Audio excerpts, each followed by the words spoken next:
April 23rd meeting of the Common Council to order at 7 o'clock. If you could all rise, and Kate Baker will lead us in the Pledge of Allegiance. That happens right at the beginning, Kate. I pledge allegiance to the flag of the United States of America and to the republic for which it stands, one nation, under God, indivisible, with liberty and justice for all. Thank you. Ms. Lees, will you call the roll?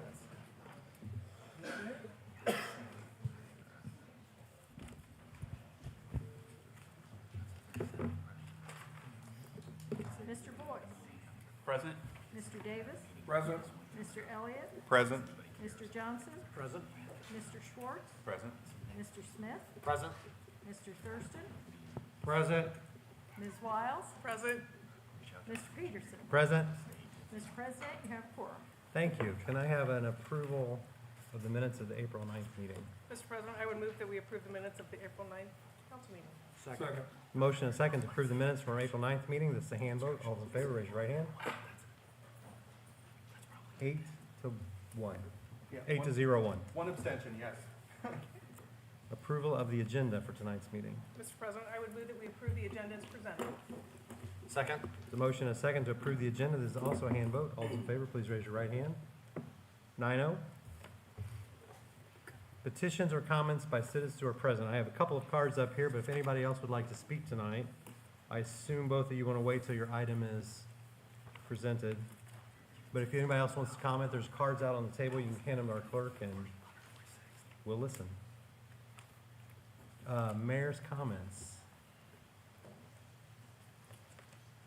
Thank you, Mr. President, members of the council. Great to be with you this evening. A quick comment that I know we have talked ad nauseum about, and we're going to continue to talk ad nauseum about, but starting tomorrow morning at the earliest, State Road 32 will move into the second phase of the reconstructing State Road 32 project. As you all know, it's currently closed just to the east of here near 16th Street.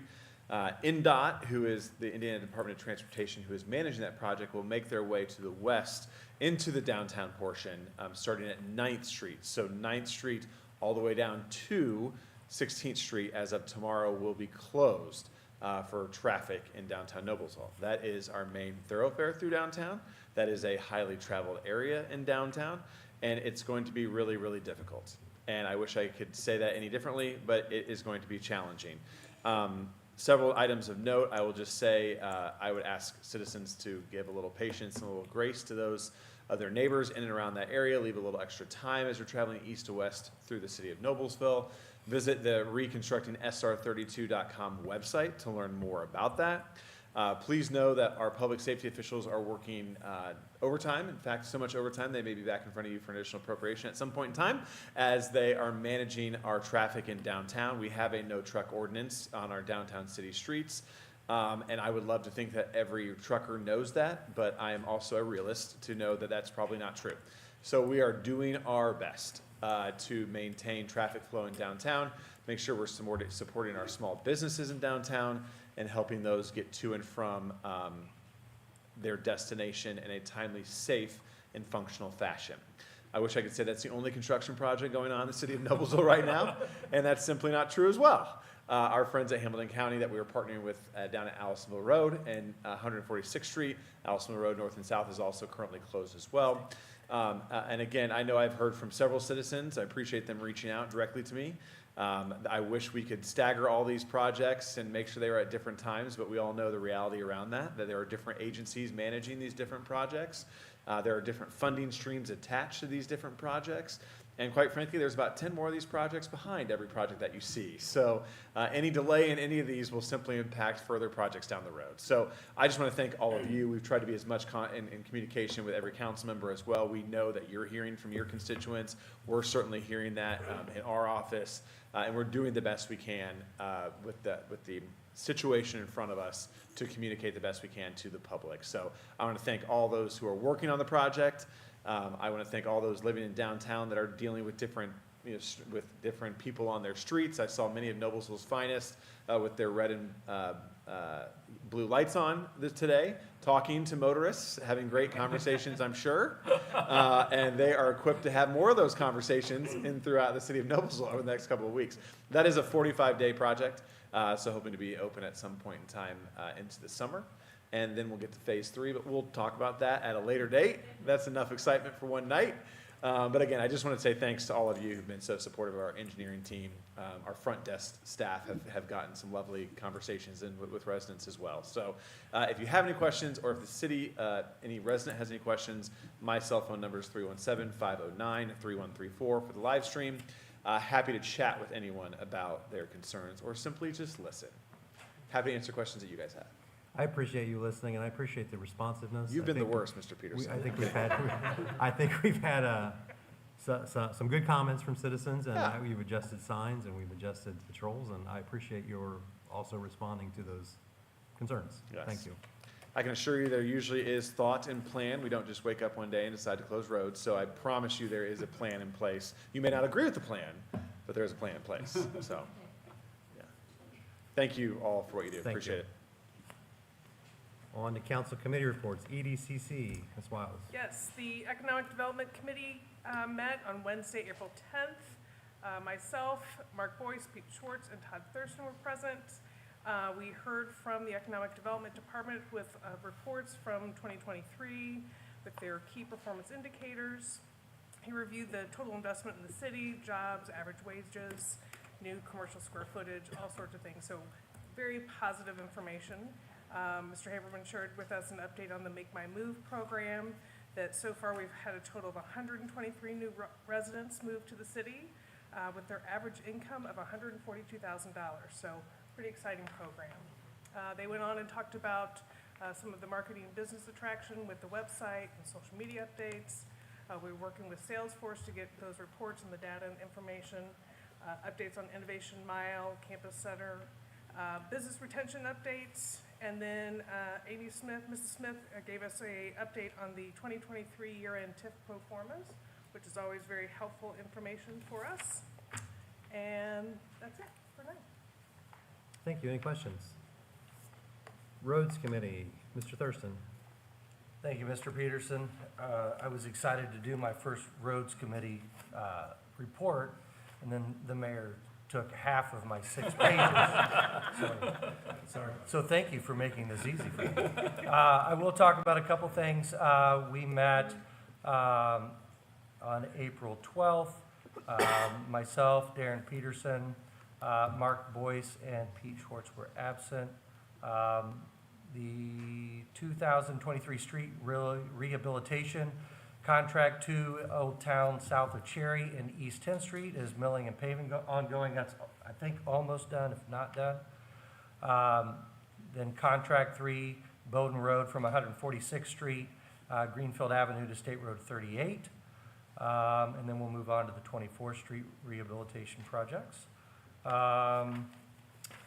As the mayor mentioned, the project on State Road 32, I don't know that I need to rehash any of that. He did a good job with that. However, I will remind everyone about the website, reconstructsr32.com. I know a lot of people are always looking for information, and that is a great place to go because it constantly updates you. Pleasant Street, which I'm surprised he didn't mention too much of, is ongoing, moving along as good as it can. Weather's held off except for recently, so moving right along. Little Chicago Road Trail over Morris Lake is one that has been getting a lot of attention lately.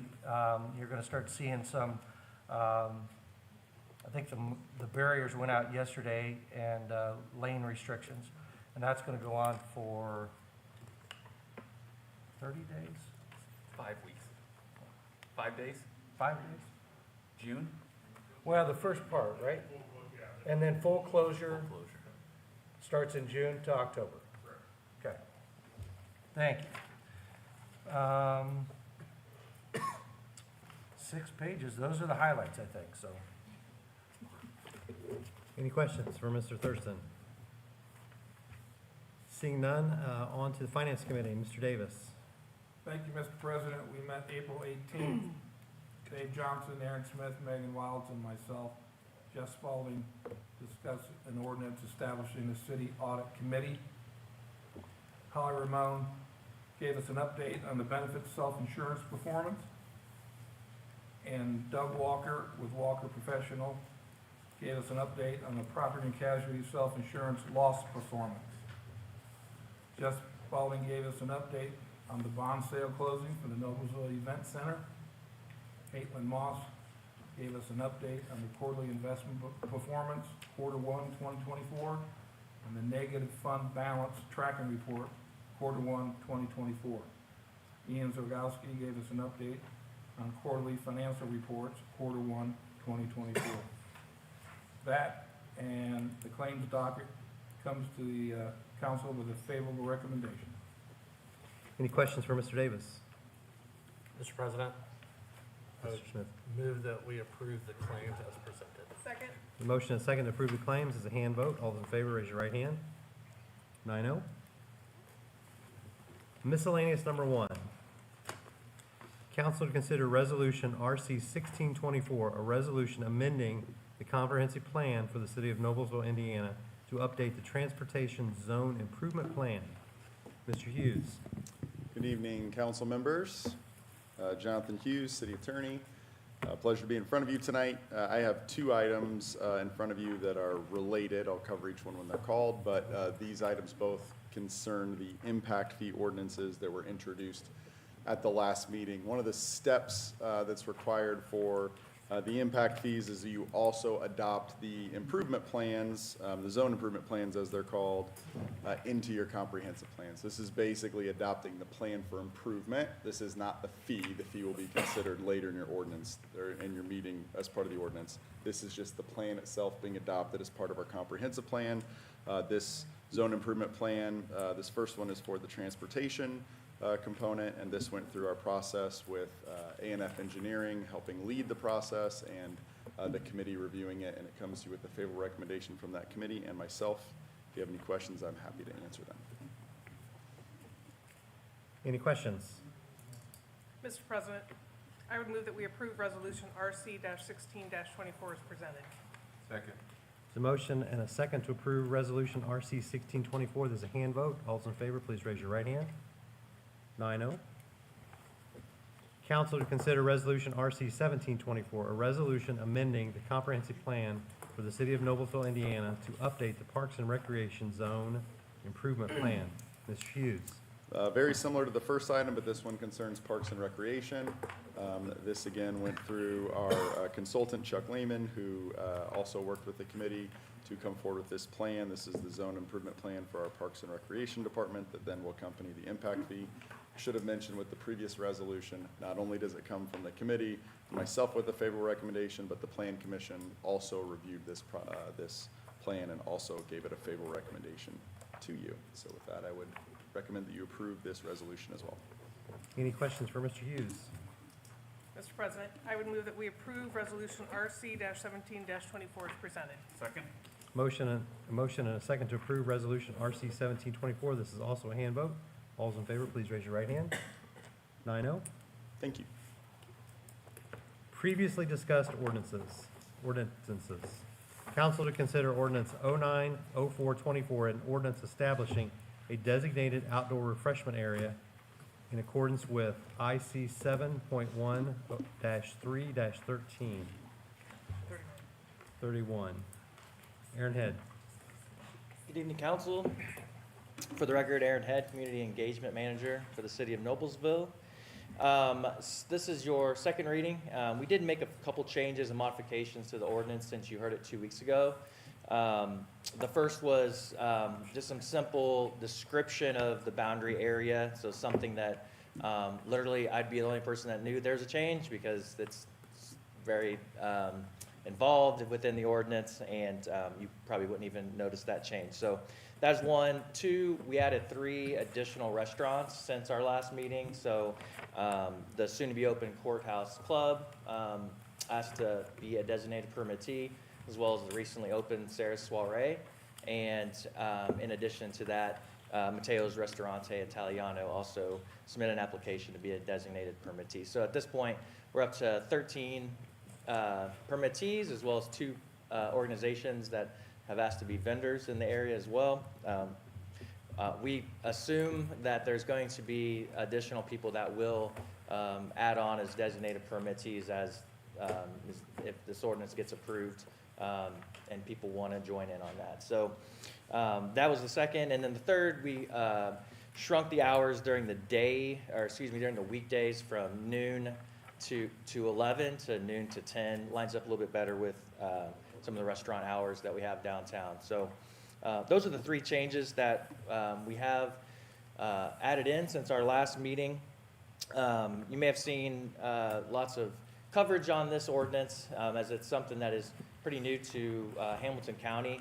We would be, I don't know which we would be, but there's already 11 that have been adopted by the ATC throughout the state so far.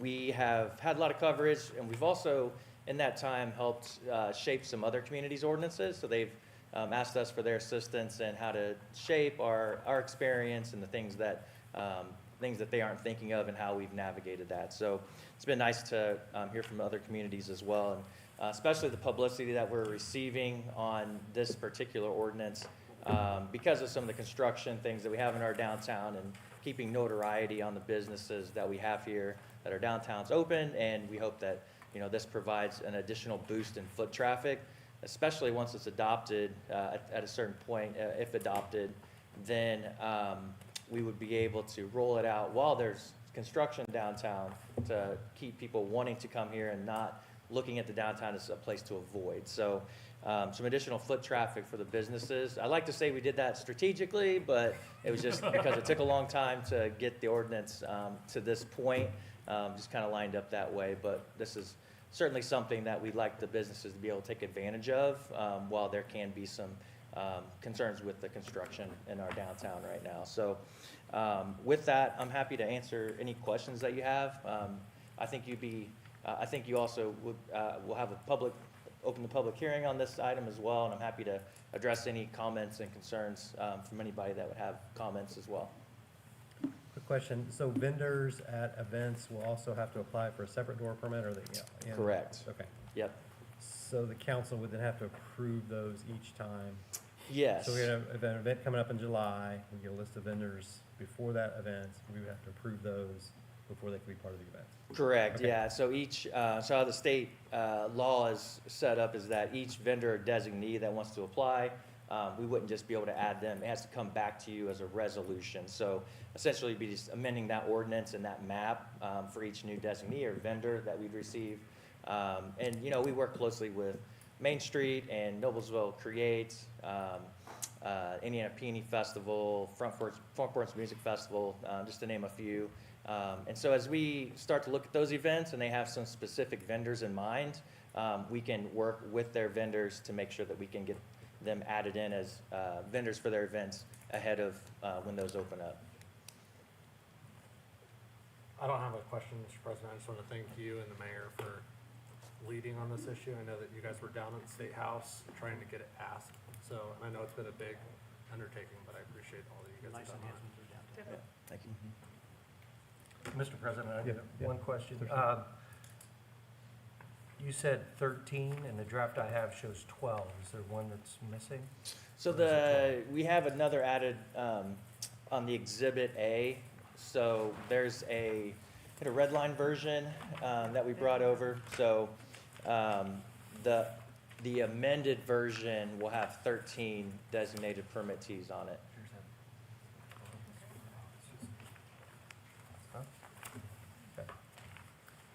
Any other questions? I have a question. Yes, Mr. Boyce. This question is a little bit more for Mr. Hughes, but I wish that I would have brought this to you earlier, but I got asked by one of our constituents, esteemed constituents today, if this put us in any liability for someone that might go out and get an adult beverage and then be walking down the sidewalk and hurt themselves or anything like that. And I thought we had said no, but I just want to make sure and before voting on this and get some thoughts on that. Sure, I mean,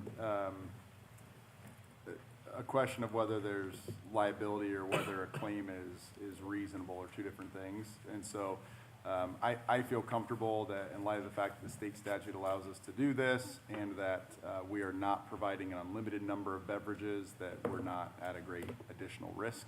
People can fall on our city streets all the time for various reasons. So I don't feel this subjects us to any kind of unreasonable liability increased risk. Thank you. Yeah.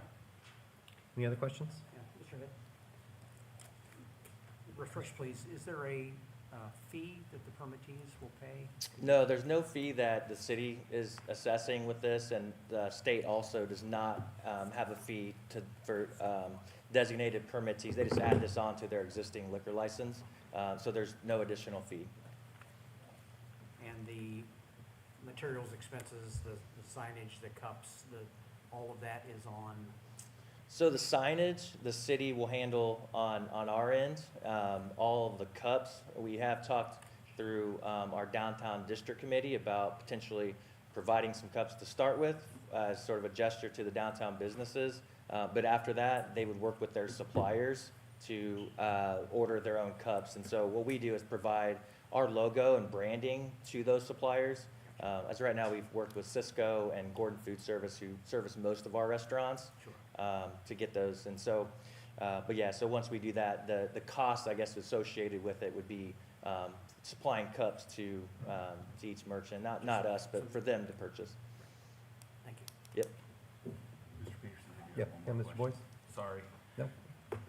Mr. Head, since you put the courthouse club on here, is there any time frame for when we might be able to start purchasing these beverages from the Yeah, courthouse club that you know of? Is that something- I don't know of a particular time frame, but I do know that they're wanting to be open before Peony Festival, which is on May 18th. So I'd say in the next month, Excellent. they're going to be open and ready for business. So they got their signage. Some of that signage went up today. The inside, if you haven't peeked in, it looks pretty nice inside there. So it's a great addition to our downtown, as well as Sarah Swalway. I know some of you had an opportunity to check them out. And so activations like this are why we have businesses that are looking at our downtown. Our Riverfront redevelopment district has been a huge success. That allows like a local person like a Sarah Howe to be able to go out and afford that liquor license versus having to get that on the open market, because as of right now, we don't have available liquor licenses outside of our Riverfront redevelopment district. So when people are looking to open restaurants, they're looking at Noblesville. And so we also have quite a few more that are in line right now. So I think I can, without naming names, at least 5 more restaurants that are looking for opportunities downtown today. Great. Thank you. Any other questions? I will go ahead and open up the public hearing for ordinance 090424, and I have 3 cards in front of me. Kate Baker, you're up. You have 3 minutes. Okay. I'm Kate Baker. I'm the Executive Director of Noblesville Main Street, and just wanted to come here today to show our support for Dora. We are very, very excited. Of course, you know our mission is to really raise up the downtown Noblesville businesses. We feel strongly that this will really enhance a lot of our fan favorite programming that we put on. Things like the street dance.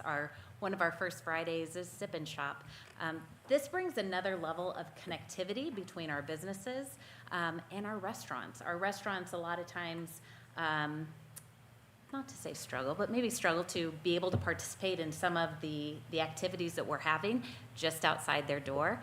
This really allows them to get involved and have a great time with us. So thank you so much. We have been happy to show our support all the way from the State House as well. We wrote a letter of support for this as well. So on behalf of Noblesville Main Street, we stand in support, and thank you for your consideration. Thank you. Mr. DeCook.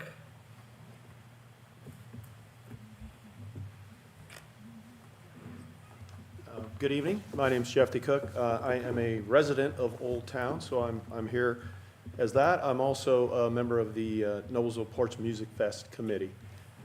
And as a sideline, I work part-time at Primeval Brewing, so I have some, I think, interesting insight into this. I just wanted to come and say that as a resident of Old Town, I wholeheartedly support this. I see the benefit to the businesses on the square. It's a common ask, especially on a Saturday afternoon or a Sunday afternoon. There'll be couples out shopping. I'll let you figure out who likes to come in and grab a beer while the other half is out shopping, but it's nice, and they always ask, hey, can I take this, go over to the antique shop where my significant other is shopping, and the answer is always, sorry, you can't do that. Our mantra or our mandate with the Porch Music Festival is to help drive more business to the downtown area, and certainly we think that this will help add to our events like the Peony Festival, and again, just to make Old Town and downtown an even better place for people to come. So, thank you. Thank you. Tim Winton? Winton. There's no N on there.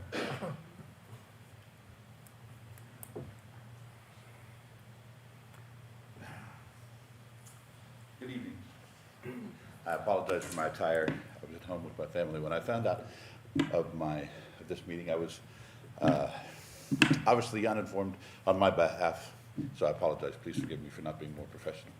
I just actually read about this, Dora, today, and I want you to know I'm against it. And my family moved here in 2009. We started a church. I'm a pastor of Freedom Church. I don't mind people drinking. I don't care about that. We fell in love with Noblesville because of the town. And when we decided we were going to start a church, we were like, hey, we know wherever we start in Indiana, we're living in Noblesville. It was Thanksgiving time, 2008. We drove through downtown. There were all the Santas and Christmas decorations. It was made great to us. I'm all for progress. I understand this may help business, but I'm a family man. I have 2 adopted daughters. I stand for that. And I read this quickly as much as I could. How do you regulate it? How do you stop somebody from over drinking? How do you stop somebody from affecting my family from enjoying the street dance? Affecting families that have children that may oppose drinking. So that's my question, because I don't see that in here. How do you regulate somebody from, and we all know that somebody that it's very possible for somebody to do that, to overcarry and, oh, I can have one more, and know somebody that's serving them as a friend and like, oh, we got you covered, and then that turns into something more. So how does that, how are you regulating this? I mean, I'm in opposition against this, and I hope that you would stand the same. You know, again, I'm not opposed to drinking, but I am opposed to putting it in front of my children. I don't do it in my house. I don't see why it needs to be in a public place like that. There's all kinds of places that you can do that. I mean, this is all downtown, correct? I mean, this is all of downtown where they can walk with an open drink. How is this being regulated to where somebody can't get carried away? That's my question. I don't see it. I don't have an answer for that. So that's why I'm here. And I rushed here, and I apologize again for being unprofessional. That's not my intent. But I want you to know that I opposed that. And I'd like to have that answer if it's possible. We'll get you an answer here at the end. Thank you. Thank you. Ailey McGill.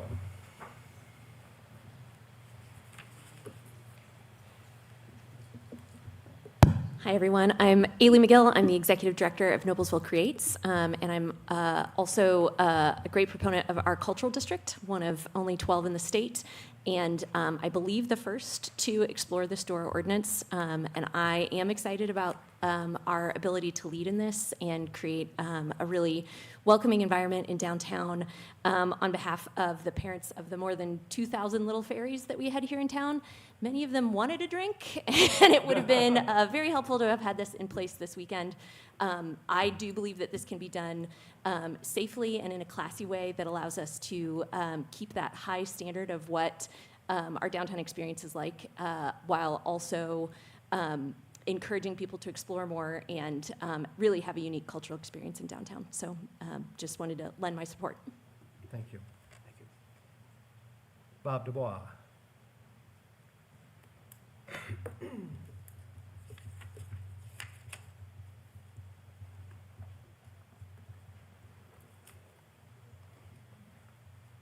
evening. Bob Dubois with the Noblesville Chamber of Commerce, resident of Noblesville. Interestingly, the Dora district was actually one of our legislative priorities several years back for the chamber. And people might say, well, that's kind of an unusual thing to make as a top legislative priority. But we're kept in mind our downtown businesses and what they need a lot of tools to be successful. They need to collaborate together. They need to coexist and partner up. And the Dora district, in some of the concerns that you just heard from Pastor Winton, were debated during the legislative session, and they were addressed in the crafting of this legislation, because no one wants their downtown community to change its character by adding some of these nice amenities like this. So we're supportive of this. We know that Nobles will do the right thing and make sure that all the controls are in place. And if there is need to tweak any of those controls, we know that you're going to tweak those controls to make sure that our downtown experience is great for families and great for folks that want to have an adult beverage and celebrate. Safety and celebration can coexist in our downtown, and we think this is just another great tool. So thank you. Thank you. Thank you, Bob. I have no other cards in front of me, but I don't know if anybody else wants to speak. Mr. President, seeing no one else come forward, I would move that we close the public hearing for ordinance 09-04-24. Second. There's a motion and a second to close the public hearing for ordinance 0904. There's a hand vote. All those in favor, raise your right hand. 9-0. So I don't know if we want to address Mr. Winton's questions. Is that a legal question? Is it a? I think it's probably a combination of legal, public safety, and probably a little bit from Mr. Head as well. In general, this ordinance for the city of Noblesville does not supersede other laws, such as public intoxication laws, still will be enforced in the city of Noblesville.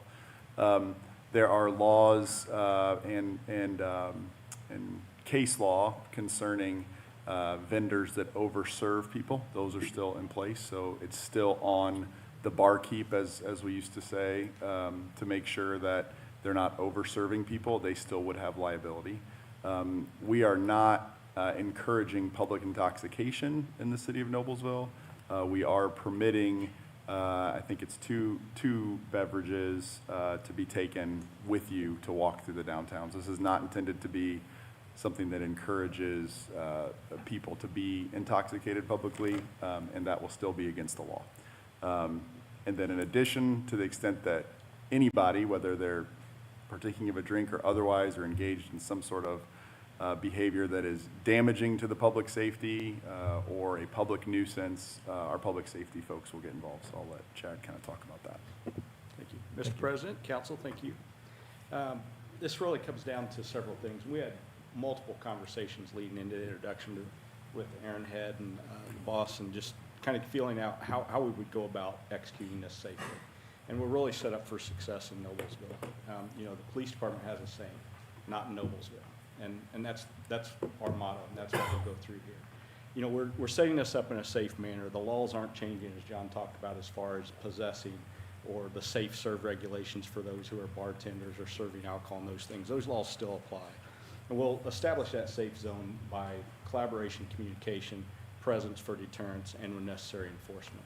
We're very blessed in that our police headquarters and our fire station for both fire EMS are right downtown in the middle of our core. So we'll be able to address all of those safety concerns, and actually, in some ways, it informally will deter some of our public intoxication we had, where people would come to special events and smuggle in their own alcohol.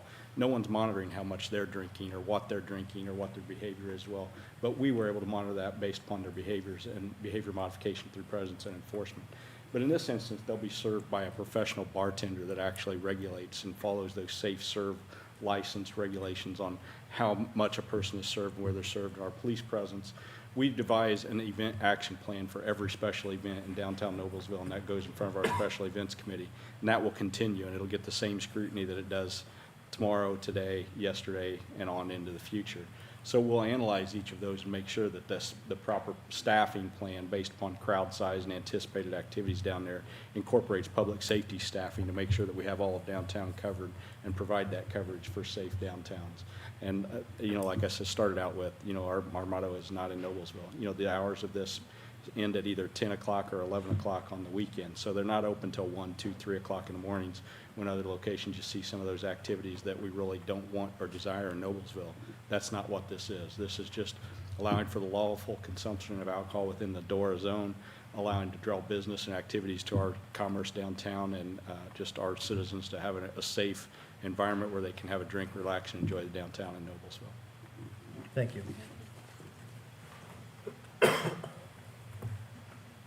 Yeah, thank you. Appreciate John and Chad for making those comments. Just to kind of reiterate on some of those things that were said, you know, from what Chad had mentioned, we're really set up to be able to control this type of district. So not only having our police headquarters right in our downtown, our public safety officials know to what to monitor, when to monitor those things.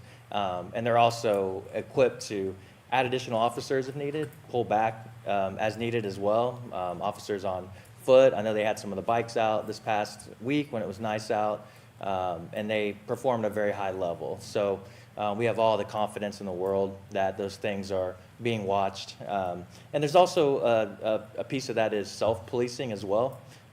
You know, when you do go to an establishment now, it's on you not to try to drink too much. And on top of that, for, you know, the bars and restaurants that have the legal obligation not to overserve you. So, so to John's comments, there's legalities that are already in place.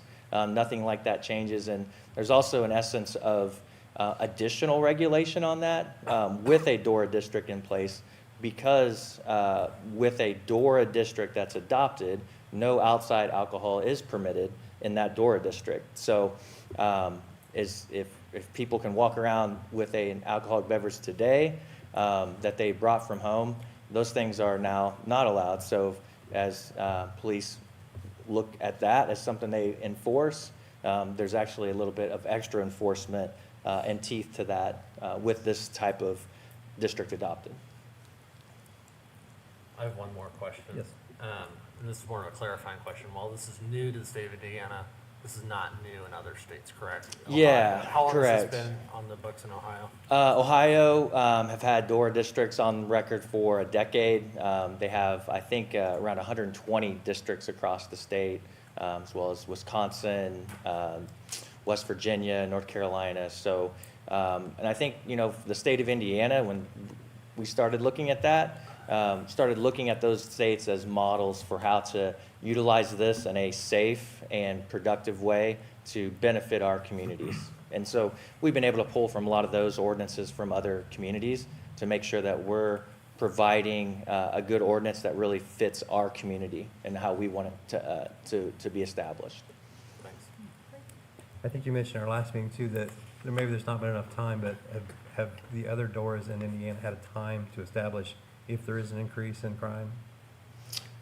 So locally in the state of Indiana, I'm not aware of any surveys that have been done, but some of the research that we were able to look at, one community in Troy, Ohio, had a survey of 24 communities.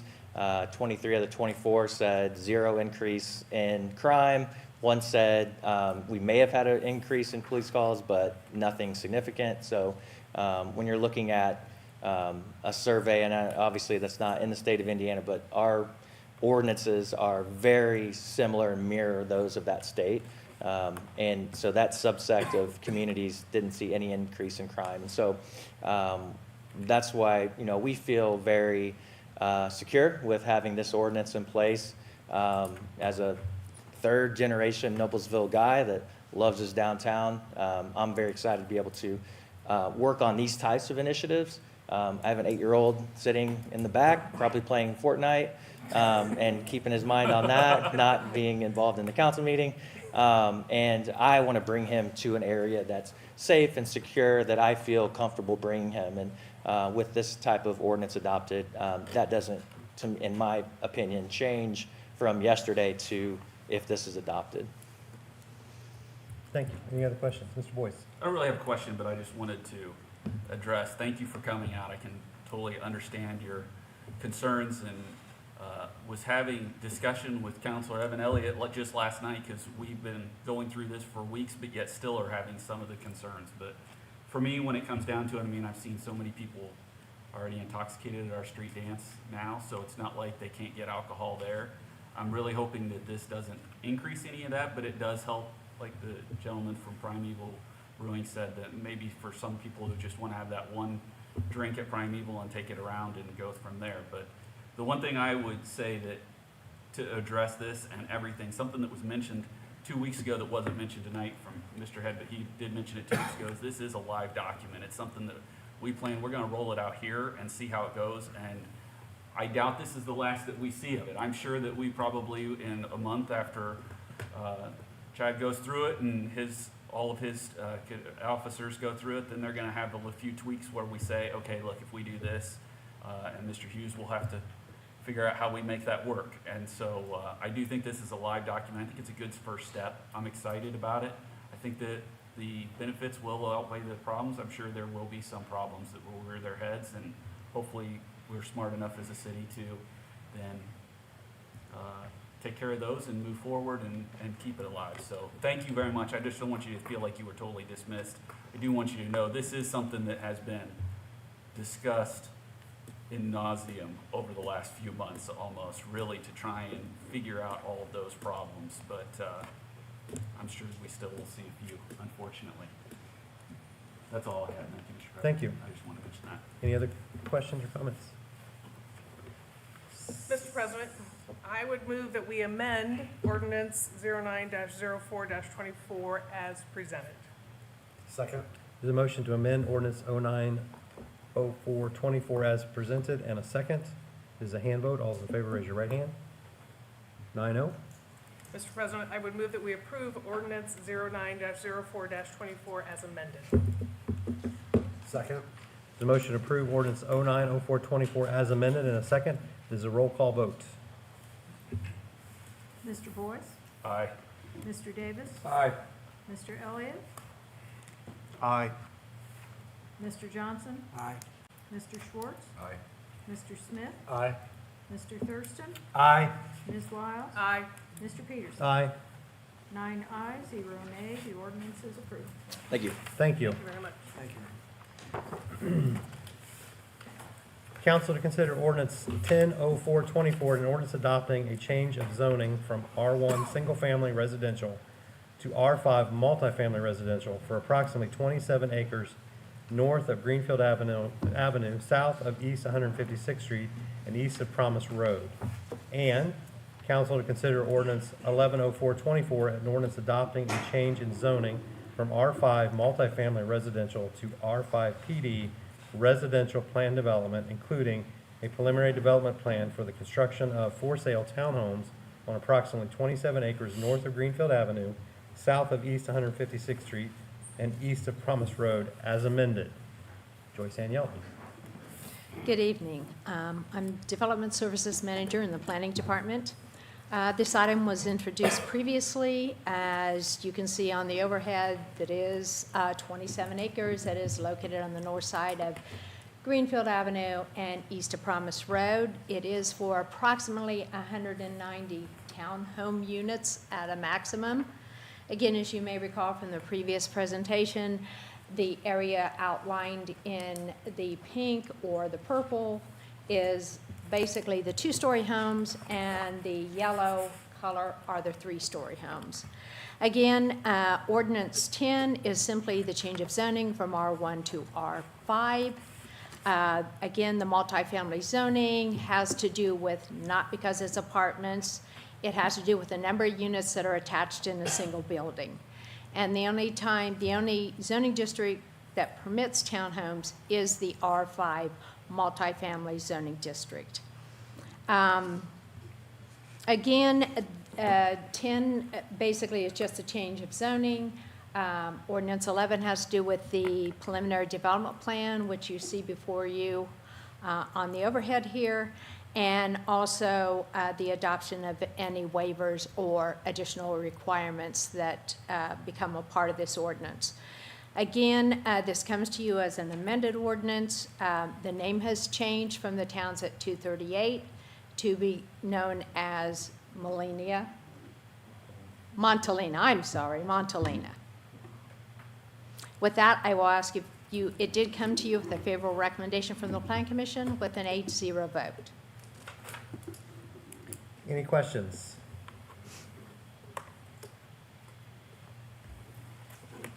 Mr. Dabashewitz, would you like to add anything?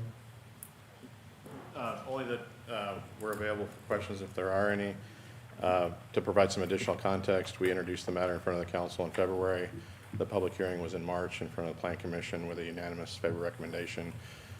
There are commitments attached to the ordinance relative to rental restrictions as was requested, that you'll also see later this evening on another matter. And we're requesting adoption consideration of both the rezone ordinance as well as the PD ordinance. I did want to add some additional context to Joyce Ann's comments regarding the R5 residential. There were comments related to density from the public at the Plan Commission meeting, and I think part of that was borne by, as Joyce Ann indicated, the R5 residential is the only classification that we can seek to allow for townhomes. However, the R5 designation or the UDO permits up to 14 homes per acre, where we're approximately 7 units an acre, about half of that. An R4 classification would permit as many as 8 homes per acre, so we fall under the R4 designation from a density standpoint, but the R5 designation is necessary to allow the townhome dwellings to be on the real estate. So we're seeking your adoption consideration this evening as amended. The only amendment that occurred between the Plan Commission and the council was the change in the name that we were asked to consider and have done so. Thank you. Thank you. I'm sorry, did you introduce yourself at the beginning? I'm sorry. John Dabashewitz with Nelson and Thank you. Frankenberry. Thank you. Yes, sir. The Mr. new Johnson. name again? Montalina. Montalina. Any other questions? I don't have a question, but more of a comment, and I have shared this with all of you, that I've received multiple concerns from residents close to this area about the density of this. And while I understand that this is helping to meet a certain category of homes for the city of Noblesville, I don't think that this is the right location on the east side for that, so. Thank you. Just want you to know that. Any other comments? Just a general one, I just want to thank you for all the work that you guys have done to accommodate council requests. I know that it's hard to balance 9 different opinions and an administration too that's helping you with this, but I really appreciate all that you guys have done to go above and beyond. With that, any other comments, questions, concerns? Mr. President, I would move to amend ordinance number 11-04-24 as presented. Second. There's a motion to amend ordinance 110424 as presented, and a second. There's a hand vote. All those in favor, raise your right hand. 9-0. Mr. President, I would move that we approve ordinance number 10-04-24 and ordinance number 11-4-24 as amended. Second. There's a motion and a second to approve ordinance 100424 and ordinance 110424 as amended. This is a roll call vote. Mr. Davis. Aye. Mr. Elliott. Aye. Mr. Johnson. Aye. Mr. Schwartz. Aye. Mr. Smith. Aye. Mr. Thurston. Aye. Ms. Wiles. Nay. Mr. Boyce. Nay. Mr. Peterson. Aye. 7 aye, 2 nay. The ordinance is approved. Thank you. Thank you very much for your time this evening. Council to consider ordinance 120424, an ordinance adopting road impact fees as amended. Jim Hellman. Good evening, Jim Hellman, Assistant City Engineer. Last meeting, I did a what I call brief presentation on this. Didn't know if you had any other questions. It is amended. Just want to go over those very briefly. There's amendment on the effective date because of projects in the pipeline, clarification on building permit, and some clarification language on the receipt language, but the fee itself did not change. Is there any questions? Any questions for Mr. Hellman? Mr. President, I would move that we amend ordinance number 12-04-24 as presented. Second. There's a motion to amend ordinance 120424 and a second. There's a hand vote. All those in favor, raise your right hand. 9-0. Mr. President, I would move that we approve ordinance number 12-04-24 as amended. Second. There's a motion and a second to approve ordinance 120424 as amended. This is a roll call vote. Mr. Elliott. Aye. Mr. Johnson? Aye. Mr. Schwartz? Aye. Mr. Smith? Aye. Mr. Thurston? Aye. Ms. Wiles? Aye. Mr. Boyce? Aye. Mr. Davis? Aye. Mr. Peterson? Aye. 9 ayes, 0 nay, the ordinance is approved. Thank you. Thank you. Council to consider ordinance 130424, an ordinance adopting park impact fees as amended. Matt Light. Thank you, Council. Matt Light, Deputy Mayor. Appreciate your consideration of this ordinance. This is the Park Impact Fee Adjustment Ordinance that allows us to fund park capital projects that are necessitated by growth in the city. This ordinance includes amendments that are similar to the ones that were made to the road impact ordinance to sync it up in that regard. I'm not aware of any questions or concerns that have been raised since 2 weeks ago when we made the presentation about the proposal and the analysis that's been done to support it. Any questions? Seeing none, I would entertain a motion to amend. Oh, I'm sorry. Mr. President, I would move that we amend ordinance 13-04-24 as presented. Second. There's a motion to amend ordinance 1304-24 and a second. There's a hand vote. All those in favor, raise your right hand. 9-0. Mr. President, I would move that we approve ordinance number 13-04-24 as amended. Second. Motion to approve ordinance 1304-24 as amended. And a second. There's a roll call vote. Mr. Johnson? Aye. Mr. Schwartz? Aye. Mr. Smith? Aye. Mr. Thurston? Aye. Ms. Wiles? Aye. Mr. Boyce? Aye. Mr. Davis? Aye. Mr. Elliott? Aye. Mr. Peterson? Aye. 9 ayes, 0 nay, the ordinance is approved. Thank you. Council consider ordinance 1504-24, an ordinance establishing a city audit committee in accordance with IC 5-11-24.4. Mr. Spalding. Mr. President, To members, introduce? No, yes, thank you. Sorry. Second. Mr. President, members of the council, Jeff Spalding, CFO and Controller. And the ordinance before you really at its core is an exercise in long-term strategic financial management for the city. Basically, and it references this in the ordinance, one of the things that we do to position ourselves to be able to access the capital markets is that we prepare the kind of the highest level of sophistication of financial statements, and that requires a rather sophisticated audit process as well. Currently, we receive those audits through the State Board of Accounts, and right now, for the foreseeable future, we plan to continue to operate that way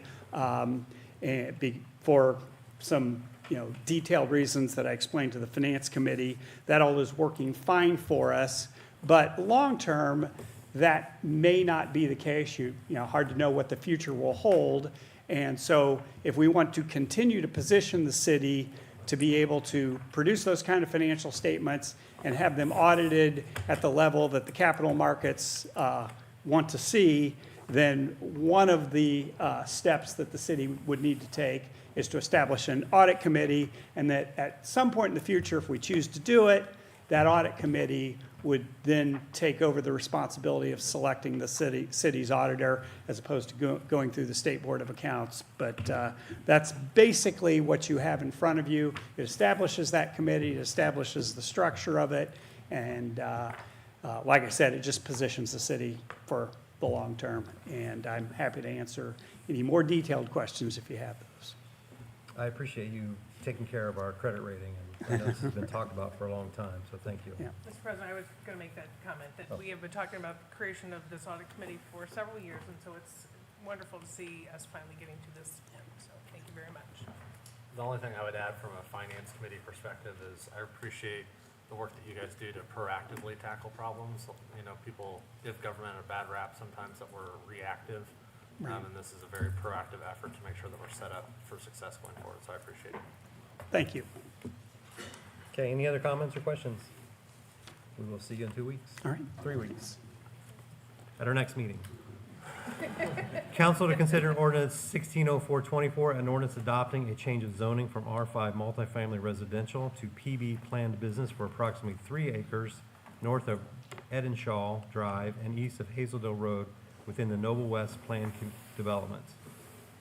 Move to introduce. Second. And council to consider ordinance 170424, an ordinance adopting a change of zoning from PB planned business to R5 PB residential and commercial plan development, and the adoption of an updated preliminary development plan and ordinance for approximately 31 acres in the Noble West Plan Development, and specifically amending the ordinance 210613 and all amendments thereto north of Edenshaw Drive and east of Hazeldale Road. Move to introduce. Second. Joyce Ann Yeldon. Good evening again. Again, this is the location of the 31 acres. It is a part of the Noble West Plan Development. This particular plan development was actually adopted in the early 2000s and has had very few amendments throughout the 20-plus years. As some of you may recall, many years ago, actually, there was a development that was going to be all apartments. It was for a total of 611 units. That project never came to fruition, so we basically have a new proposal before us. Again, the first ordinance that you're considering is the rezoning of approximately 3 acres located adjacent to Hazeldale, this being Edenshaw. The multifamily portion would be along Edenshaw, with the townhome area being to the north of that. This is basically a layout of that proposal. Again, this being the apartment units, townhomes, and the commercial 3 acres. As part of the original ordinance, or it wasn't a part of the original ordinance, but when the apartments originally were presented to us, a total of 611 units, there was this tree preservation area. They are going to maintain that tree preservation area. Again, we have reduced the number of units from 611 to a total of 150 units maximum for the townhomes and 284 units for the apartments. This did go before the Architectural Review Committee. This was basically a rendering of the multifamily. It did get a favorable recommendation to move forward. And then this here was basically for the townhomes. I believe in your booklet that was submitted, there were elevations of, I'm going to say, commercial. Again, those were just concepts of what could be there. We don't know what is being proposed particularly for this area. This could come to you with a favorable recommendation for adoption by a 9-0 vote. They have included, and I think most of you received copies today, of their commitments regarding the for sale townhome units and at what point they could be actually leased. So that has been basically presented to you this evening also to basically become a part of this ordinance. With that, I will ask if you have any questions of staff. Any questions?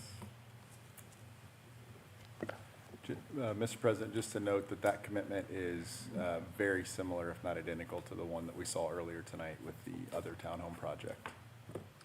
I appreciate the sense of urgency and how quickly that got done. Thank you. Any other comments? Mr. Dobashewitz, would you like to add any color to the? Thank you. For the record, John Dobashewitz and Nelson Frankenberger, we represent the petitioner, Cityscape Residential. As Mr. Hughes and Joyce Ann indicated, the commitment that's before you this evening, if you hadn't had an opportunity to look at it this afternoon, it is identical to the commitment that was made for the prior item, which you voted on earlier this evening. For consistency's sake, we appreciate the accommodations that Mr. Hughes and the development team had made with us getting that in front of you and executing it in advance of your meeting this evening. Just a couple items to note with regard to the area. There are the two ordinances.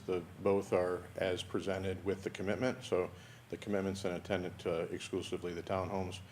And we're asking for your adoption consideration this evening of the down zone from the R5 to the PB rather, sorry. And the PD overlay is the second ordinance that's in front of you this evening, which amends the 20-year-old ordinance that is Noble West.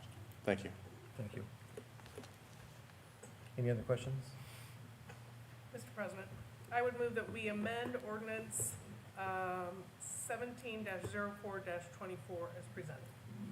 Second? There's a motion to amend 1704-24 and a second. This is a hand vote. All those in favor, raise your right hand. 9-0. Mr. President, I would move that we approve ordinance 16-04-24 as presented. Second? There's a motion to approve ordinance 1604-24 and a second. This is a roll call vote. Mr. Schwartz, Aye. Mr. Smith, Aye. Mr. Thurston, Aye. Ms. Wiles, Aye. Mr. Boyce, Aye. Mr. Davis, Aye. Mr. Elliott, Aye. Mr. Johnson, Aye. Mr. Peterson. Aye. 9 ayes, 0 nay, the ordinance is approved. Mr. Thank you. President, I would move that we approve ordinance number 17-04-24 as amended. Second? There's a motion to approve ordinance 1704-24 as amended and a second. This is a roll call vote. Mr. Smith, Aye. Mr. Thurston, Aye. Ms. Wiles, Aye. Mr. Boyce, Aye. Mr. Davis, Aye. Mr. Elliott, Aye. Mr. Johnson, Aye. Mr. Schwartz, Aye. Mr. Peterson. Aye. 9 ayes, 0 nay, the ordinance is approved. Thank you. Thank you very much. Council to consider resolution RC 1824, a resolution approving the Noblesville Safety Action Plan. Jim Hellman. Good evening. In January of '23, we secured a Safe Streets for All grant from Federal Highway Administration to be able to have the opportunity to do this, to look at crash data. We did stakeholder feedback and stuff like that. So they looked at that stakeholder feedback, public input, and kind of come out with a recommended plan. This all ties back to, in I think it was February, you approved a resolution for revisions or towards zero, basically with the goal to improve our infrastructure for pedestrians and vehiculars to reduce fatalities on our roadway network. Through this report, it gives us, sets up very well for more grants for actually implementing these projects, for construction projects. Also that we did the study with the Fed Aid grant also gives us better opportunities for other Fed Aid grants. So this is basically gives us a lot of opportunities.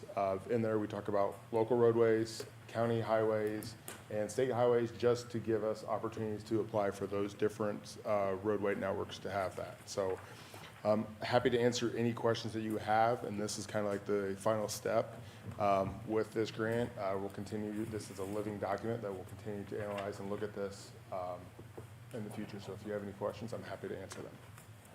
Any questions? Mr. President, if I could just add one comment. This was brought up, we brought up the first document before you, that this is now part of the Safety Action Plan. The goal here is to move towards implementing safer areas, but we know that accidents will happen. So we as a city are committing to do what we can to make things better, but we also know that we can't avoid everything. Just for the record, we're doing the best we can, but we know accidents will still happen, but we are implementing this safety plan to try to put in better mechanisms, and as Jim indicated, for the purpose of getting grants so that we can do our best to make our roads safer. Yeah, basically, what we have the control, we're controlling what we can control, stuff like that from there, but thank you. President? Mr. Johnson. Mr. Hellman, yeah, exhaustive report, very, very thorough. Thank you, I appreciate that. And on behalf of constituents, certainly in my district, concerned with traffic on Greenfield Avenue, this report addresses some of those concerns. And being able to share that with the folks in my district is very important. Good to hear. Thank you. Thank you. Any other comments or questions? Mr. President, I would move that we approve resolution RC-18-24 as presented. Second. There's a motion to approve resolution RC 1824 in a second. This is a hand vote. All those in favor, raise your right hand. 9-0. Thank you. Thank you. And thank Mr. Rodewald for his hard work on that, too. Council comments. I just have one. Mr. Smith. Since Mr. Ayers is in the back of the room, I think we'd be remiss not to talk about free events that are happening downtown Noblesville. And before we meet again, the farmer's market will start. It starts on the first Saturday in May. So May 4th will be the first farmer's market. And you will be able to park in the parking garage at Federal Hill the morning of the farmer's market. So it is a long time coming, but exciting to see. Also, since Mr. Ayers is here, we had a opportunity to tour the Hand Homes, the free properties down on Pleasant Street, and I know Mr. Ayer had a little bit to do with that, and those have turned out beautiful, and really congratulate Hand on their efforts there. Thank you, Brian. Yep. Anybody else want to praise Brian Ayer while he's here? I would just say that he was late to this meeting, which is kind of like he's been late to most meetings when he was on council, so evidently everything is saying the Committee same. meetings, yeah. And he can't say anything. So public comments closed. Public is closed. Meeting adjourned.